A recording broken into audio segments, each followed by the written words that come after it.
Dongeng Misteri Dasi. Hai kawan, jumpa lagi. Abang Ridwan kali ini akan menggambar dan juga menceritakan satu dongeng yang berjudul Misteri Dasi. Bagaimanakah kisah selanjutnya? Sebelum kalau ceritanya, pastikan untuk mensupport kita ya, dengan cara like, komen, subscribe, dan nyalakan loncengnya juga ya. Oke, kita langsung kalau ceritanya. Ayah Carlo pembuat dasi yang hebat. Berbagai corak dan motif dasi telah dibuatnya.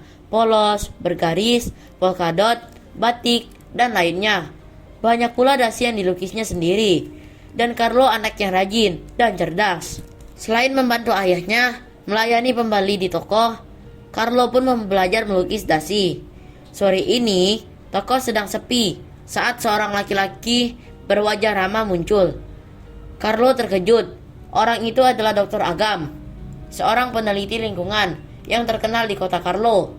Hasil penelitiannya sangat bermanfaat bagi masyarakat. Ada yang bisa saya bantu, Pak? Carlo gugup. Tolong carikan dasi yang cocok buatku, nak, kata Dr. Agam lembut. Aku ada acara besok malam. Nama saya Carlo. Apa warna baju yang akan Anda pakai besok? Tanya Carlo bersemangat. Putih polos. Aha, Carlo tersenyum. Tidak sulit. Semua warna dan motif dasi akan cocok dengan baju warna putih. Carlo teringat pada dasi buatannya. Alangkah bangganya jika dasi buatannya dipakai oleh orang sehebat Dr. Agam. Dasi itu berwarna biru. Di dasi itu, Carlo melukis gelombang laut, rumput laut, dan 2 ekor ikan yang sedang berenang. Kehidupan di laut harus selalu dijaga. Itulah makna lukisan dasi buatan saya ini, Pak, jelas Carlo sambil menunjukkan dasi buatannya. Oh, luar biasa. Aku akan membelinya.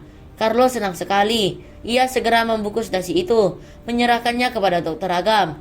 Carlo, kau anak yang mengagumkan. Datanglah besok malam ke rumahku, undang Dr. Agam. Wow, Carlo terperangah. Kejutan yang hebat. Esoknya, Carlo datang ke undangan Dr. Agam bersama ayahnya.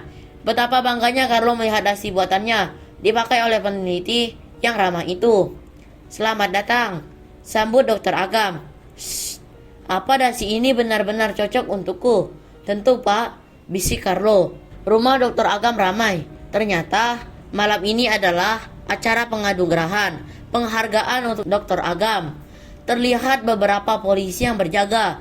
Menurut ayah Carlo, Dr. Agam akhir-akhir ini sering mendapat ancaman penculikan. Ayah Carlo asik mengobrol dengan tamu lain. Sementara itu, Carlo berkeliling di rumah Dr. Agam yang luas. Tak sengaja, Carlo bertemu dengan 4 penari topeng yang akan memberi hiburan. Sayang, mereka sangat tidak ramah. Acara dimulai. Para tamu berkumpul di ruang tengah yang luas. Dr. Agam tersenyum pada semua tamu. Penganugerahan penghargaan untuk Dr. Agam diserahkan oleh wakil dari pemerintahan kota. Para tamu bertepuk tangan. Lalu, para penari topeng muncul. Mereka menari dengan gagap gempita. Tiba-tiba, lampu padam. Ruangan gelap gulita. Suasana kacau balau. Carlo ketakutan. Ia memegang erat ayahnya. Untunglah, lampu segera menyala. Acara kembali berlanjut. Tetapi, Carlo melihat sikap Dr. Agam yang tampak berbeda. Ia tak banyak senyum dan sering menunduk. Setelah acara usai, para tamu berpamitan kepada Dr. Agam. Terima kasih telah mengundang kami. Pamit Carlo. Dr. Agam tampak tak peduli. Silakan mengunjungi toko kami lagi. Kami akan membuatkan dasi terbaik untuk Anda, kata Carlo. Dr. Agam tampak jengkel. Dasi? Siapa peduli? Cepat pergi, anak kecil, bisiknya menghardik. Tentu saja Carlo terkejut. Aneh sekali Dr. Agam. Carlo beranjak pergi. Tak sengaja, matanya menatap dasi Dr. Agam. Mata Carlo terbelalak, mulutnya menganga. Yuk pulang. Dr. Agam pasti kecapean, ajak ayah Carlo. Dia bukan Dr. Agam, seru Carlo. Ayah Carlo terkejut. Carlo menunjuk dasi yang dipakai oleh Dr. Agam. Para tamu gempar. Polisi segera beraksi. Ternyata, saat lampu padam, Dr. Agam diculik. Ia digantikan oleh Dr. Agam palsu yang memakai topeng wajah mirip Dr. Agam. Para petani topeng itu ternyata anggota kawanan penculik. Mereka berkomplot dengan asisten Dr. Agam. Polisi berhasil menangkap mereka semua. Bagaimana kau tahu? Dia bukan dokter Agam. Dia meniru semua penampilan dokter Agam. Tanya seorang polisi pada Carlo. Saat keadaan sudah tenang, ada yang berbeda, kata Carlo.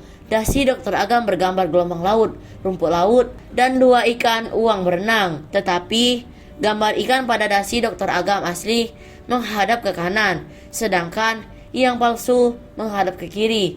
Aku tahu, sebab akulah pelukisnya. Semua orang berdecak kagum. Mereka memuji ketelitian Carlo. Polisi kini tahu, asisten dokter Agam yang membuat tiruan dasi bergambarkan ikan itu. Namun, tiruannya tidak sempurna. Ketika pulang, wajah Carlo berseri-seri. Ia senang. Dokter Agam berhasil dibebaskan dari penculikan. Dan cerita pun selesai. Demikianlah cerita dongeng misteri dasi. Seru kan? Oke, makasih banyak ya kawan-kawan sudah menyimak cerita kita kali ini. Sampai jumpa di kisah dan cerita yang lainnya dalam video menggambar dan bercerita. Terima kasih ya. Bye-bye.